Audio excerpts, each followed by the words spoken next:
മിന്നുകെട്ട് ഭാഗം 36. രചന അവതരണം ദിവ്യരാജ്. സോഫി പറയുന്നതൊക്കെ കേട്ട് തറഞ്ഞു നിൽപ്പുണ്ടായിരുന്നു എബിയും ബദ്രിയും ആദിയും അമ്മാളവും. മമ്മി മമ്മി പറഞ്ഞത്? സർവവും നഷ്ടപ്പെട്ടവനെ പോലെ നിലത്തേക്ക് ഊർന്നിരുന്നു എഡ്ഡി. ഇനി നീ എന്നെ മമ്മി എന്ന് വിളിക്കരുത്. എനിക്ക് നിന്നെ വേണ്ടടാ. എവിടേക്കെങ്കിലും പോയി തുലേ. നിനക്കൊക്കെ ആ വീട്ടിൽ ജീവിക്കാൻ കൂടി അവകാശമില്ല. നന്ദി കെട്ടവൻ. നിന്നെ ഇനി എൻ്റെ മുന്നിൽ കാണരുത്. മറ്റൊരുവൻ്റെ ചോരയായിട്ട് കൂടി സ്വന്തം മോനായി നിന്നെ ചേർത്ത് പിടിച്ച ആ വലിയ മനുഷ്യനോടാ നീ തെറ്റ് ചെയ്തത്. സ്വന്തം കൂടപ്പറപ്പില്ലെന്ന് അറിഞ്ഞിട്ട് കൂടി നിന്നെ ഒരു വാക്ക് കൊണ്ടുപോലും നോവിക്കാതെ പ്രാണനെ പോലെ കൊണ്ടു നടന്നവനെയാ കൊല്ലാൻ നോക്കിയത്. നിനക്ക് എന്തർഹതയുണ്ടടാ ജീവിക്കാൻ? ഒരിക്കലും നീ കുരിശുമറ്റത്തെ ചോരയല്ലെന്ന സത്യം അറിയരുതെന്ന് അവന് നിർബന്ധമുണ്ടായിരുന്നു. അതാ മറ്റുള്ളവരൊക്കെ ഇതേപ്പറ്റി അറിഞ്ഞിട്ടും നീ മാത്രം അറിയാതെ പോയത്. എന്നിട്ട് അവൻ്റെ ജീവൻ എടുക്കാൻ തുനിഞ്ഞല്ലേ? അതും അവൻ്റെ സ്വത്തിനു വേണ്ടി. അവൻ്റെ ജീവനേക്കാൾ വലുതല്ലേ നിനക്ക് നിന്റെ പകയും സ്വത്തുക്കളും? നാളെ എന്നോടും ആനിയോടും നീ ഇത് ചെയ്യില്ലെന്ന് എന്നതാടാ ഉറപ്പ്? അവനെ തല്ലിക്കൊണ്ട് പദം പറയുന്നത് തുടർന്നു സോഫി. തലയ്ക്ക് ചൂട് പിടിക്കുന്ന പോലെ തോന്നി എഡ്ഡിക്ക്. കാലിൻ ചോട്ടിലെ മണ്ണ് പോലും ഒലിച്ചു പോകുന്ന പോലെ. താൻ പിഴച്ചുണ്ടായവനോ? ഇത്രയും നാൾ താൻ അഹങ്കാരത്തോടെ കൊണ്ടു നടന്ന തൻ്റെ മേൽവിലാസം കളവായിരുന്നു. ഇത്രയും നാൾ തൻ്റേതെന്ന് സ്വയം പുകഴ്ത്തിക്കൊണ്ട് നടന്നതൊക്കെ തനിക്ക് അന്യമായവയായിരുന്നു. ആ വിയർപ്പിൻ്റെ ഫലം അനുഭവിച്ച് തിന്നു കൊഴുത്ത താൻ തന്നെ ആ ജീവനെ എടുക്കാൻ തുനിഞ്ഞല്ലോ. മഹാപാപിയ. എല്ലാം കൈനിറയെ തന്നവനെ അറിയാതെ പോയി. കൊല്ലാൻ നോക്കിയില്ലേ താൻ? ചതിച്ചില്ലേ? തനിക്ക് മാപ്പ് പറയാൻ കൂടി അർഹതയില്ല. എന്തിന് ജീവിച്ചിരിക്കാൻ കൂടി അവകാശമില്ല. ഓർത്തുകൊണ്ട് ആർത്തു കരഞ്ഞു. കുറ്റബോധം നെഞ്ചു പിളർത്തി. കുരിശുമറ്റത്തെ ഓരോരുത്തരുടെയും മുഖത്ത് നോക്കാൻ കൂടി ഭയം തോന്നിയവന്. അത്രമാത്രം ഹീനപ്രവൃത്തി ചെയ്തിരിക്കുന്നു. ശപിക്കപ്പെട്ടവൻ. ഇച്ചായനെ സ്നേഹിച്ച പോലെ എന്നെ സ്നേഹിച്ച് ഇവരുടെയൊക്കെ മുന്നിൽ നിൽക്കാനുള്ള ശക്തി പോലും ഇല്ലെനിക്ക്. ഓർത്തതും മുഖം കുനിച്ച് പുറത്തേക്ക് പാഞ്ഞുപോയി. അമ്മാളു ആദിയുടെ നെഞ്ചിൽ അഭയം പ്രാപിച്ചു. കേട്ട കാര്യങ്ങളുടെ ഞെട്ടൽ അവളെ വിട്ടിരുന്നില്ല. അപ്പോഴും അറിയാതെയാണെങ്കിലും താൻ ജോച്ചായനെ ചതിക്കാൻ കൂട്ടുനിന്നതോർക്കെ വേദന തോന്നി. ഇച്ചായൻ ഇതെല്ലാം അറിഞ്ഞിട്ടുണ്ടാവും. സത്യങ്ങളൊക്കെ ഇച്ചായനിൽ നിന്ന് മറച്ചു വെച്ചത് കൊണ്ട് എന്നെ വെറുക്കുമോ? അരുതാത്തതൊന്നും സംഭവിക്കല്ലേ ദേവി. കരഞ്ഞുകൊണ്ട് ബെഡിലേക്ക് ചാഞ്ഞവൾ. സമയം വീണ്ടും കടന്നുപോയി. അമ്മുവിന് ഇസഹാക്കിനെ ചെന്ന് കാണാനുള്ള ധൈര്യം തോന്നിയില്ല. അറിയാതെയായാലും താനും തെറ്റു ചെയ്തു എന്ന കുറ്റബോധം. ആനിയുടെ തോളിൽ ചാഞ്ഞു കിടന്നു അമ്മു. ആനി ഇടയ്ക്കിടെ ഓരോന്നും പറഞ്ഞ് സമാധാനിപ്പിക്കാൻ നോക്കുന്നുണ്ടെങ്കിലും ദുഃഖം അടക്കിപ്പിടിക്കാൻ പാടുപെട്ടവൾ. അതെ, ഞാൻ തന്നെ. താൻ എന്താ കരുതിയത്? എന്നെ രക്ഷിക്കണേ ഇച്ചായെന്ന് കരഞ്ഞ് എന്നെ വന്ന് രക്ഷിക്കാനാണെന്നോ? ഏയ് അല്ല, ഇതെൻ്റെ കെണിയായിരുന്നു. തന്നെ ഇങ്ങനെ ഒറ്റയ്ക്ക് കിട്ടാനുള്ള എൻ്റെ കെണി. അട്ടഹാസത്തോടെ ചിരിച്ചു എഡ്ഡി. എന്തിനാണെന്നറിയണ്ടേ തനിക്ക്? തന്നെ എനിക്ക് വെറുപ്പായിട്ട്. പിന്നെ എനിക്ക് കൂടി അവകാശപ്പെട്ട സർവ്വസ്വത്തുക്കളും താൻ ഒറ്റയ്ക്ക് അനുഭവിക്കുന്നത് കൊണ്ട്. എഡ്ഡി അത് പറഞ്ഞു കഴിഞ്ഞതും നിലത്തേക്ക് ഊർന്നിരുന്നു പോയി ഇസഹാക്ക്. മനസ്സും ശരീരവും തളർന്നുപോയി അവൻ്റെ. കുഞ്ഞുനാളു മുതൽ വെറുപ്പാണോ എനിക്ക് തന്നെ? എന്നെ പ്രസവിച്ച എൻ്റെ അമ്മ, എൻ്റെ കൂടപ്പിറപ്പായവൾ, വല്യമ്മച്ചി, മരിക്കുന്നതിനു മുന്നേ വരെ ചാച്ചൻ, എല്ലാവരും നിന്നെ മാത്രം സ്നേഹിക്കുന്നത് കണ്ടുള്ള പക. എൻ്റെ പെറ്റമ്മയുടെ സ്നേഹം നിനക്ക് കൂടി പങ്കുവച്ചപ്പോൾ അവിടെയും നിന്റെ തട്ട് താണ തന്നെ ഇരുന്നു. അമ്മയില്ലാത്ത കുഞ്ഞെന്നും പറഞ്ഞ് നിന്നെ എല്ലാവരും സ്നേഹം കൊണ്ട് പൊതിയുമ്പോൾ വെറുപ്പായിരുന്നു എനിക്ക്.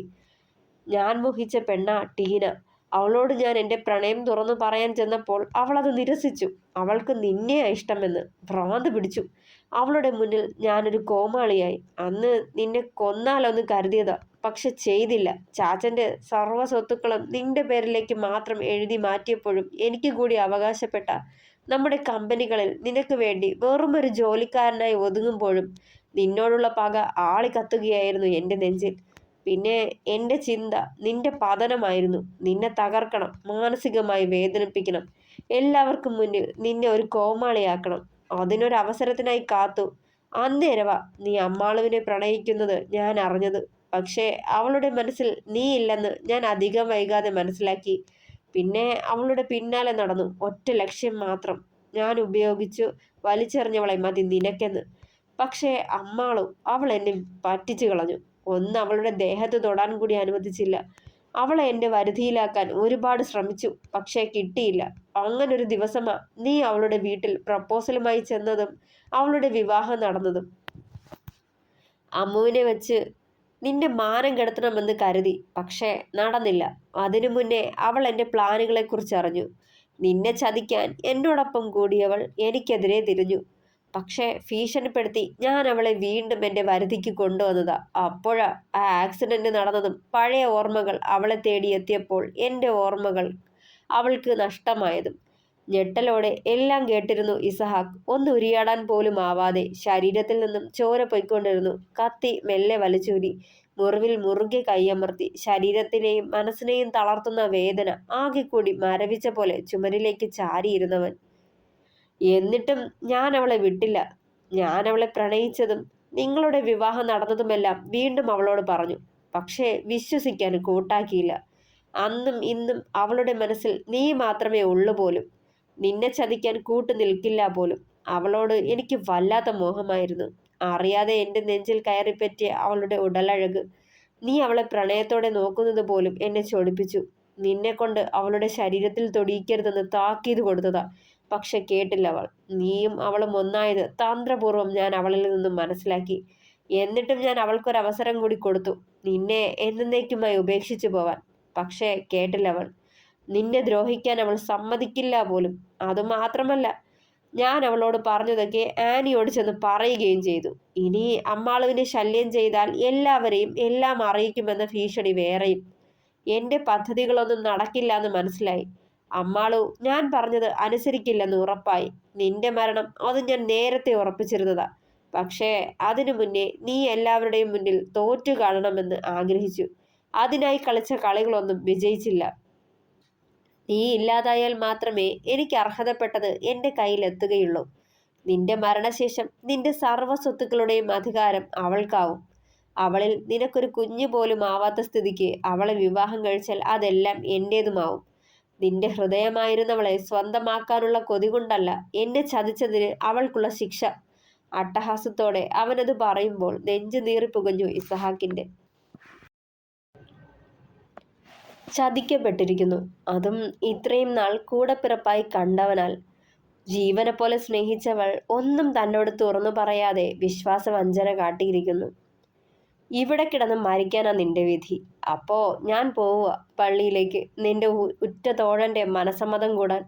വൈകുന്നേരം ഞാൻ തിരികെ വരും നിന്റെ ശവം കൊണ്ടുപോകാനുള്ള ആംബുലൻസുമായി. അതുവരെ നീ ഇവിടെ മരണവുമായി മല്ലിടുന്നത് ആരും അറിയില്ല, ആരും. അപ്പോ ഗുഡ് ബൈ ഇസഹാക്ക് ജോൺ ഐസക് കുരിശുമറ്റം. പുച്ഛത്തോടെ അവനെ നോക്കി ചിരിച്ചുകൊണ്ട് തിരിഞ്ഞു നടന്നു എഡ്ഡി. അവൻ പരിക്കേൽപ്പിച്ച മുറിവിൽ നിന്നും ചോര കിനിഞ്ഞുകൊണ്ടിരുന്നു. ശരീരം ഭാരമില്ലാതാവുന്നത് പോലെ തോന്നി. കണ്ണുകളിൽ ഇരുട്ട് കയറി നിലത്തേക്ക് വീണിരുന്നവൻ. എഡ്ഡി അലറിക്കൊണ്ട് ഞെട്ടിയുണരുമ്പോഴാണ് താനിപ്പോൾ ഹോസ്പിറ്റലിലെ ശീതീകരിച്ച റൂമിലാണെന്ന് ഇസഹാക്ക് തിരിച്ചറിഞ്ഞത്. മരണത്തെ കൺമുന്നിൽ കണ്ട നിമിഷങ്ങൾ പിന്നെയും മനസ്സിലേക്ക് വന്നു. അതിലുപരി താൻ കൂടപ്പിറപ്പായി കൊണ്ടു നടന്നവൻ തൻ്റെ പ്രാണനെടുക്കാൻ നോക്കിയെന്ന ചിന്ത അവനെ ഏറെ നോവിച്ചു. കൂടെ തൻ്റെ പ്രിയപ്പെട്ടവളും ചതിച്ചു കളഞ്ഞെന്ന സത്യം അവനെ വീർപ്പുമുട്ടിച്ചു. ഇസഹാക്കിന് ബോധം വീണിട്ടുണ്ടേ. ഒരു നേഴ്സ് അവിടേക്ക് വന്ന് അത് പറയുമ്പോൾ എല്ലാവരും ചാടിപ്പിടച്ചെഴുന്നേറ്റു. അമ്മാളുവിൻ്റെ ഹൃദയം തുടികൊട്ടി. അവനെ ഒന്ന് കാണാൻ കൊതിച്ചു ഉള്ളം. ആ കാലിൽ വീണ് അറിയാതെ ചെയ്തു പോയ തെറ്റിന് മാപ്പ് ചോദിക്കണമെന്ന് ഓർത്തു അമ്മു. അമ്മാളു, നീ ചെന്ന് ഇച്ചായനെ കാണ്. നിന്നെ കാണാനാവും ഇച്ചായനും ആഗ്രഹിക്കുന്നത്. ആനി അവളുടെ തോളിൽ കൈചേർത്തു. എല്ലാവരും അവൾക്കൊപ്പം ഐസിയുവിന് മുന്നിലേക്ക് ചെന്നു. പതിയെ വാതിൽ തുറന്ന് അകത്തേക്ക് കയറുമ്പോൾ കണ്ണുകൾ അടച്ചു പിടിച്ച് കിടക്കുന്നവനെ തന്നെ നോക്കിയവൾ. അവന്റെ കൺകോണിൽ നിന്നും കണ്ണുനീർ തുള്ളികൾ ഒഴുകുന്നത് കണ്ടതേ നെഞ്ചു പിടഞ്ഞു അവളുടെ. വേഗം ചെന്ന് ആ കാലുകളിൽ മുഖമമർത്തി ആർത്തു കരയാൻ തുടങ്ങി. കണ്ണുനീർ തുള്ളികൾ ധാരധാരയായി കാലുകളിൽ പതിഞ്ഞതേ ഞെരക്കത്തോടവൻ കാലനക്കി. വേഗം മുഖമുയർത്തി നോക്കി അമ്മാളും. കണ്ണു തുറന്ന് കിടപ്പുണ്ടായിരുന്നു ഇസഹാക്ക്. രൂക്ഷമായി അവളെ നോക്കുന്നുമുണ്ട്. ഭയം തോന്നി അമ്മുവിന്.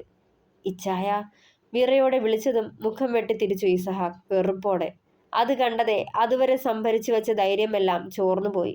ഇച്ചായ, എന്നെ വെറുക്കല്ലേ. കണ്ണുകൾ നിറച്ചുകൊണ്ട് അവനെ നോക്കുമ്പോൾ മുഖം ദേഷ്യത്താൽ വലിഞ്ഞു മുറുകിയിരുന്നു ഇസഹാക്കിന്റെ. കൈമുഷ്ടി ചുരുട്ടി ദേഷ്യമടക്കിക്കൊണ്ട് ബെഡിൽ ആഞ്ഞിടിച്ചിരുന്നവൻ. തനിക്കിതുവരെ അന്യമായിരുന്ന അവന്റെ രൗദ്രഭാവം കണ്ടതും പിറകിലേക്ക് വേച്ചു പോയവൾ ഒരു താങ്ങിനെന്നോണം ബെഡിന് മുകളിൽ കൈകുത്തി താങ്ങി നിന്നു. ഇച്ഛായ, നേർത്തുപോയ അവളുടെ സ്വരം. നിറകണ്ണുകളിൽ അവന്റെ മുഖം മങ്ങിയ പോലെ തോന്നി അവൾക്ക്. ഇനി എന്നെ നീ അങ്ങനെ വിളിക്കരുത്. പരമാവധി ശബ്ദമുയർത്തി പറയുമ്പോൾ വയറിലെ ആഴമുള്ള മുറിവ് മുറവിളി കൂട്ടി തുടങ്ങിയിരുന്നു. പല്ലുകൾ കടിച്ചു പിടിച്ച് വേദന സഹിച്ചവൻ. അയ്യോ ഇച്ഛായ, വേദനിക്കാണോ? വിളിച്ചുകൊണ്ട് അവന്റെ അടുത്തേക്ക് ചെന്ന് അവന്റെ കവിളിൽ കൈ ചേർത്തതും ശക്തിയോടെ അവളുടെ കൈ തട്ടിമാറ്റി ഇസഹാക്ക്. ഇറങ്ങിപ്പോ, അതാ നിനക്ക് നല്ലത്. ഇനി നിന്നെ കാണരുത് എൻ്റെ മുന്നിൽ. വെറുപ്പാ എനിക്ക് നിന്നെ. ഇറങ്ങിക്കോണം ഈ നിമിഷം ഇവിടെ നിന്ന്. എന്നോട് നീ ചെയ്തത് വിശ്വാസവഞ്ചനയാ. ചതിയും വിശ്വാസവഞ്ചനയും ഞാൻ ഒരിക്കലും ക്ഷമിക്കില്ല. ഒരിക്കലും ഞാൻ നിന്നിൽ നിന്ന് ഇത് പ്രതീക്ഷിച്ചില്ല. ഞാൻ അറിയാത്ത രഹസ്യങ്ങൾ എൻ്റെ ഭാര്യയ്ക്കില്ലെന്ന് എൻ്റെ വിശ്വാസം നീ തകർത്ത് കളഞ്ഞു. എൻ്റെയും നിന്റെയും ജീവിതത്തെ നശിപ്പിക്കാൻ ഒരുത്തൻ തുനിഞ്ഞിറങ്ങിയത് എന്നിൽ നിന്നും നീ മറച്ചു വെച്ചുകൊണ്ട് അവൻ അതിനുള്ള മൗനാനുവാദം നൽകുകയായിരുന്നില്ലേ ചെയ്തത്? അലർച്ചയോടെ പറഞ്ഞതും ഒരു നേഴ്സ് അവിടേക്ക് ഓടിയെത്തി. ദയവ് ചെയ്ത് ഒച്ചയെടുക്കരുത്. നിങ്ങളുടെ സ്റ്റിച്ച് ഉണങ്ങിയിട്ടില്ല. വെറുതെ ഒച്ചയെടുത്ത് ദേഹം ഇളക്കരുത്. താക്കീതോടെ അവർ പറഞ്ഞു. സിസ്റ്റർ, ഇവളോട് ഇവിടെ നിന്ന് ഇറങ്ങിപ്പോവാൻ പറയും പ്ലീസ്. വേദന കടിച്ചു പിടിച്ചുകൊണ്ട് അവനത് പറയവേ അതുവരെ ശ്വാസം എടുക്കാൻ കൂടി മറന്നു നിന്നവളുടെ കണ്ണുകളിൽ നിന്നും നീർത്തുള്ളികൾ ഇറ്റിറ്റ് വീഴാൻ തുടങ്ങി. നിശബ്ദമായി തേങ്ങി അവളുടെ ഹൃദയം. അവനിൽ നിന്നും വന്ന വാക്കുകൾ അവളെ ചുട്ടുപൊള്ളിച്ചു. ഇത്രയും നാൾ ഒരു വാക്കുകൊണ്ട് പോലും തന്നെ നോവിക്കാത്തവൻ ഇന്ന് തൻ്റെ മനസ്സിനെ മുറിവേൽപ്പിച്ചിരിക്കുന്നു. ഓർത്തതും ശരീരം തളരുന്നത് പോലെ തോന്നി അവൾക്ക്. ഇച്ഛായ, ഞാൻ എന്തോ പറയാൻ തുടങ്ങിയതും. അമ്മാളു, ഇനി ഒരക്ഷരം എന്നോട് മിണ്ടരുത് നീ. എന്തെങ്കിലും പറയാനോ നിനക്ക് നിന്നെ ന്യായീകരിക്കാനോ ഉള്ള അവസരമൊക്കെ കടന്നുപോയിരിക്കുന്നു. പ്രാണനെ പോലെയല്ലേ നിന്നെ ഞാൻ സ്നേഹിച്ചത്? എന്നിട്ട് എന്നോട് മാത്രം എല്ലാം മറച്ചു വെച്ചു. എന്തിൻ്റെ പേരിലായാലും നീ ചെയ്ത ഈ തെറ്റിന് ഒരു ന്യായീകരണവും വേണ്ട അമ്മാളു. അവൻ്റെ വാക്കുകൾ കാതുകളെ കൊട്ടിയടപ്പിച്ച പോലെ തോന്നി അമ്മാളുവിന്. ഏറ്റവും വേദനിപ്പിച്ചത് താൻ അവനെ ചതിച്ചെന്ന് പറയുന്നതായിരുന്നു. ഓരോ തവണ ഇസഹാക്ക് അമ്മാളു എന്ന് വിളിക്കുമ്പോഴും ഹൃദയം നുറുങ്ങാൻ തുടങ്ങി അവളുടെ. ദേ, ഞാൻ പറഞ്ഞു ഇവിടെ ഒച്ചയ്ക്ക് വെക്കരുതെന്ന്. നിങ്ങൾ ഭാര്യയുടെയും ഭർത്താവിൻ്റെയും ഇടയിൽ ഒത്തിരി പ്രശ്നങ്ങൾ ഉണ്ടായിരിക്കും. അത് നിങ്ങളെയും മറ്റുള്ള പേഷ്യൻസിനെയും ബാധിക്കുന്ന തരത്തിലാവരുത്. അമ്മാള് പുറത്തേക്ക് പോകണം. മറ്റാരെങ്കിലും തൽക്കാലം ഇവിടേക്ക് പറഞ്ഞു വിട്ടാൽ മതി. നേഴ്സ് അത് പറയുമ്പോൾ ഒരു ജീവച്ഛവത്തെ പോലെ മുന്നോട്ട് നടക്കാൻ തുടങ്ങി അവൾ. ഇടയ്ക്ക് വേച്ച് വീഴാൻ പോയതും ടേബിളിൽ പിടിച്ചു നിന്നു. ആ പിന്നെ, മുന്നോട്ട് പോയതും അവൻ പിന്നിൽ നിന്ന് വിളിച്ചു. അതേ നിൽപ്പിൽ നിന്ന് തിരിഞ്ഞു നോക്കിയില്ല. ബദ്രിയോ എബിയോ ഇവരിൽ ആരെങ്കിലും ഒരാൾ മതി ഇവിടെ. അവരല്ലാതെ വേറൊരാൾ എൻ്റെ കൺമുന്നിലേക്ക് വരരുത്, അലർച്ചയോടെ പറഞ്ഞു ഇസഹാക്ക്. ഒന്നും മറുപടി പറയാതെ വീണ്ടും മുന്നോട്ട് നടക്കാൻ തുടങ്ങിയവൾ. അമ്മാളു ഡോർ തുറന്ന് പുറത്തേക്കിറങ്ങിയതും എല്ലാവരും കൂടി അവളെ വന്ന് പൊതിഞ്ഞു. മോളെ, അവൻ എങ്ങനെയുണ്ട്? കാണാൻ പറ്റുമോ? സുഖമായിരിക്കുന്നു? സോഫിയും കത്രീനാമ്മയും ത്രേസ്യാമ്മയും മാറി മാറി ചോദിച്ചിട്ടും ഒരക്ഷരം മിണ്ടാതെ അടുത്ത് കണ്ട ചേറിൽ വന്നിരുന്നു. അമ്മാളു, മോളെ, എന്താ പറ്റിയേ? സോഫി അവളുടെ തോളിൽ കൈയമർത്തിയതും അവരുടെ വയറിലേക്ക് മുഖമമർത്തി കരയാൻ തുടങ്ങി. എല്ലാവരും പരിഭ്രമത്തോടെ അവളെ നോക്കി. സോഫി ആൻറ്റി, ഇച്ചായന് എന്നെ കാണണ്ടാന്ന്. എന്നോട് ഇറങ്ങിപ്പോവാൻ പറഞ്ഞു. എന്നെ വെറുപ്പാന്ന്. അയാൾക്കൊപ്പം ചേർന്ന് ഞാനും ഇച്ചായനെ ചതിക്കാൻ കൂട്ടുനിന്നു. എനിക്കൊന്നും അറിയാതെയാ. ഇപ്പോൾ അതൊന്നും ഓർക്കാൻ കൂടി കഴിയണില്ല. അറിഞ്ഞുകൊണ്ട് ഞാൻ എൻ്റെ ഇച്ചായനെ ദ്രോഹിക്കാൻ കൂട്ടുനിൽക്കോ? വീണ്ടും വീണ്ടും പദം പറഞ്ഞു കരയാൻ തുടങ്ങി അവൾ. അവളെ എന്ത് പറഞ്ഞ് ആശ്വസിപ്പിക്കുമെന്നോർത്ത് പരസ്പരം മുഖത്തോട് മുഖം നോക്കി ആനിയും സോഫിയും. അമ്മാള് കരയല്ലേ മോളെ. അവനോട് ഞാൻ പറഞ്ഞ് മനസ്സിലാക്കിക്കോളാം. എൻ്റെ മോള് ഇങ്ങനെ കരയണ്ട. കത്രീനാമ്മ അവളുടെ നെറുകിൽ തലോടി. അവൻ്റെ വാക്കുകൾ വീണ്ടും വീണ്ടും ഓർക്കവേ നെഞ്ച് പൊട്ടുന്ന പോലെ തോന്നി അമ്മാളുവിന്. ആർത്തലച്ച് കരയാൻ തുടങ്ങിയവൾ. അവളെ ഒന്ന് ആശ്വസിപ്പിക്കാൻ പോലും ആകാതെ ആദിയും ചന്ദ്രനും അവളെ ദൈന്യതയോടെ നോക്കി നിന്നു.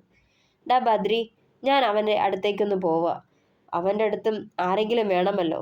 ഇവനിത് എന്നാത്തിൻ്റെ ഏനക്കേടാ? തെറ്റ് ചെയ്തത് എഡ്ഡിയല്ലേ? അതിനിപ്പോ ഇവളോട് എന്നാത്തിനാന്നാ? കെർവിച്ചുകൊണ്ട് എബി അകത്തേക്ക് കയറിപ്പോയി. ബദ്രി ഒരു ദീർഘനിശ്വാസത്തോടെ അമ്മാളുവിനെ നോക്കി നിന്നു. നുറുങ്ങിയ മനസ്സുമായി അവിടെ നിന്നു മുന്നോട്ട് നടന്നു അമ്മാളു. ആളഴിഞ്ഞ ഒരു മൂലയ്ക്ക് ചെന്നിരുന്ന് പൊട്ടിക്കരയാൻ തുടങ്ങി. അവൻ്റെ വാക്കുകൾ കാതുകളിൽ അലയടിച്ചു കൊണ്ടിരുന്നു അപ്പോഴും. അതിനനുസരിച്ച് കരച്ചിലിൻ്റെ ആക്കവും കൂടിക്കൂടി വന്നു. കാറിനുള്ളിൽ സ്റ്റിയറിങ്ങിൽ തലചായ്ച്ച് ഏറെ നേരം ഇരുന്നു എഡ്ഡി. ഹൃദയം നുറുങ്ങുന്ന വേദന. കുറ്റബോധം കൊല്ലാതെ കൊല്ലുന്നു. ഇത്രയും നാൾ ഇസഹാക്കിനോട് ചെയ്തതും പറഞ്ഞതുമായ ക്രൂരതകൾ ഓരോന്നും മനസ്സിലേക്ക് കടന്നു വരാൻ തുടങ്ങി. തെറ്റ് ചെയ്തത് ഞാനാ. സ്വന്തമല്ലാതിരുന്നിട്ട് കൂടി എന്നെ പ്രാണനെ പോലെ സ്നേഹിക്കുകയും വിശ്വസിക്കുകയും ചെയ്ത ആ മനുഷ്യനെയാ താൻ കൊല്ലാൻ നോക്കിയത്. ആ മനുഷ്യന്റെ ഔദാര്യമായിരുന്നു താൻ ഇതുവരെ അനുഭവിച്ച എല്ലാ സുഖസൗകര്യങ്ങളും. ഒന്നും അറിയാതെയായാലും താൻ ചെയ്തത് മഹാപാപം തന്നെയാ. പാലൂട്ടിയ കരങ്ങളിൽ തന്നെ കൊത്തി. സ്വന്തം കൂടപ്പിറപ്പാണെന്നു ചിന്തിച്ചല്ലേ ഞാൻ ഇച്ചായനെ കൊല്ലാൻ നോക്കിയത്, അതും സ്വത്തിന് വേണ്ടി. മമ്മി പറഞ്ഞതുപോലെ തനിക്ക് ജീവിക്കാൻ അർഹതയില്ല. അത്രയ്ക്ക് ദ്രോഹമാ ഞാൻ ആ മനുഷ്യനോട് ചെയ്തത്. ഈ ഭാരം പേറി എനിക്ക് ജീവിക്കണ്ട ഓർത്തുകൊണ്ട് കാർ സ്റ്റാർട്ടാക്കി മുന്നോട്ട് പാഞ്ഞവൻ. കുഞ്ഞുനാള് മുതലുള്ള ഓരോ കാര്യങ്ങളും അവൻ്റെ മനസ്സിലേക്ക് ചിത്രം കണക്കെ തെളിഞ്ഞു വരാൻ തുടങ്ങി. ഇസഹാക്കിനോടും അമ്മുവിനോടും ചെയ്തതും പറഞ്ഞതുമായ ക്രൂരതകൾക്ക് മനസ്സാൽ ക്ഷമയാചിച്ചു. ഈ സമയം എഡ്ഡിയുടെ കാർ 6 മുകളിലെ പാലത്തിലെത്തിയിരുന്നു. കണ്ണുകൾ ഇറുക്കി അടച്ചുകൊണ്ട് ആക്സിലേറ്ററിൽ അവൻ്റെ പാദം അമർത്തിയ നിമിഷം നിയന്ത്രണം നഷ്ടപ്പെട്ട കാർ പാലത്തിൻ്റെ ഭിത്തിയെ തകർത്തുകൊണ്ട് വലിയ ശബ്ദത്തോടെ ആ ആറിൻ്റെ ആഴം കൂടിയ ഭാഗത്തേക്ക് വീണിരുന്നു. തുടരും. പ്രിയപ്പെട്ടവരെ, അഭിപ്രായങ്ങൾ പറയണേ. കഥ ഇഷ്ടമായാൽ ലൈക്ക് ചെയ്യുക, ഷെയർ ചെയ്യുക, സപ്പോർട്ട് ചെയ്യുക, ഹൈപ്പ് ചെയ്യുക. താങ്ക്